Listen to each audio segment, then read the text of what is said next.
Well, for myself, as I am now older, I'm one of the older CF adults. The antibiotics that I had within that first year have caused damage to my teeth, for one thing. Mm-hmm. And throughout the course, we need the antibiotics to fight the infections that we have that like our systems, right? The CF lung is a perfect breeding ground for Pseudomonas because it's damp, it's moist, and Pseudomonas just loves that environment. And they help fight against superbugs, right? And if you have a compromised immune system, you can have serious complications if you're not on some of these antibiotics, right? Mm-hmm. So they are important because they help keep that Pseudomonas count down.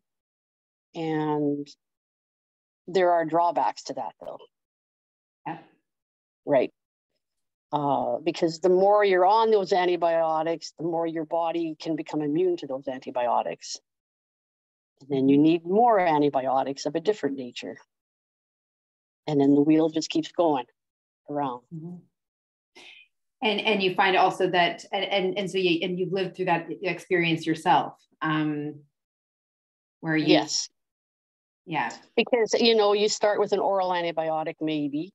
Mm-hmm. And then that antibiotic doesn't work. So then you kick up to the next level. And then you continually climb the plateau of antibiotics until you're at the point where you're running out of antibiotics because these bugs are becoming super bugs. Mm-hmm. Right? Mm-hmm. Yeah. So, it gets quite interesting. Yeah. Well, interesting is a word.